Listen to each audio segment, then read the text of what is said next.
حسن حسین کو حکم دینا بند کر دیا۔ جب سے قرآن کے اندر میرے عزیزو اللہ تبارک و تعالیٰ نے حسن اور حسین کو مصطفیٰ کا شہزادہ کہا ہے، مصطفیٰ کا بیٹا کہا ہے، علی نے اس تاریخ سے حسن اور حسین کو حکم دینا بند کر دیا ہے۔ ارے سن، میں صرف علی کا بیٹا ہوں، اور حسن اور حسین صرف علی کے بیٹے نہیں بلکہ مصطفیٰ کے بھی شہزادے۔ بے شک، سبحان اللہ سبحان اللہ۔ یاد رکھو یہ وہ شہزادے ہیں جب کربلا کی سرزمین پر پہنچے ہیں، جب حسین وادی کربلا میں پہنچے، حسین نے کیا نہیں کیا ہے اس امت کے لیے۔ عزیزان محترم، کیا درد نہیں سہا ہے میرے حسین نے اپنے نانا کی امت کے لیے۔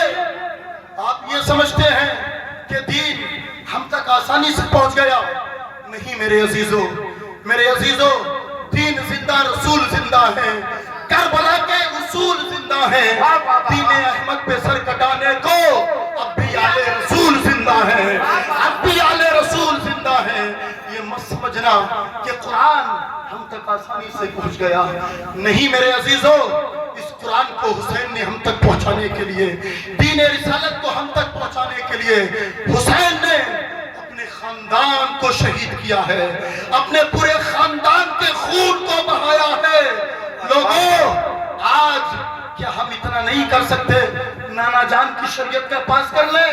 آج ہم اتنا نہیں سمجھ سکتے کہ نانا کی شریعت ہمیں کیا حکم دیتی ہے؟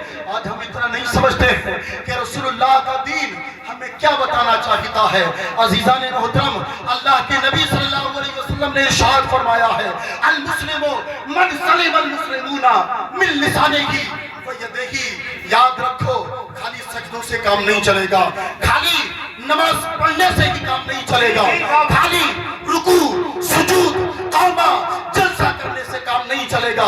نبی اکرم کی بارگاہ ہے، ایک عورت، میرے عزیز ایک شخص حاضر ہوئے، عرض کیا یا رسول اللہ، ایک عورت ہے مصطفیٰ، ایک خاتون ہے جو بہت عبادت گزار ہے، نمازی وہ ہے، غازی وہ ہے، یا رسول اللہ رکوع وہ کرتی ہے، سجود وہ کرتی ہے، قیام وہ کرتی ہے، نوافل وہ پڑھتی ہے، یا رسول اللہ عمرہ اس کے حصے میں ہے، حج اس کے حصے میں ہے، یا رسول اللہ لیکن اس کی زبان سے دوسرے انسان کی عزت محفوظ نہیں ہے، یا رسول اللہ اس کی باتوں سے اس کے پڑوسی محفوظ نہیں ہے، یا رسول اللہ کیا وہ جنت میں جائے گی؟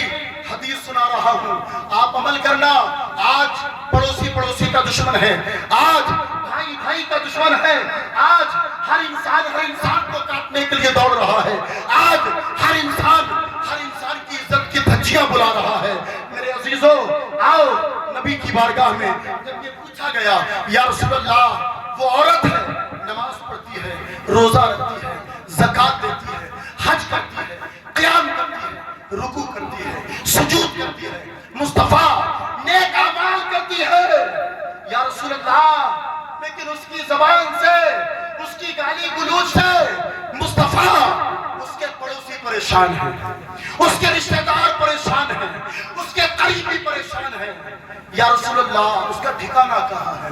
میرے آقا نے ارشاد فرمایا، اگرچہ وہ نمازی ہو، اگرچہ وہ غازی ہو، اگرچہ وہ سجدہ کرتی ہو، اگرچہ وہ قرآن کی قاریہ ہو، آقا نے ارشاد فرمایا وہ جنت میں نہیں بلکہ جہنم میں۔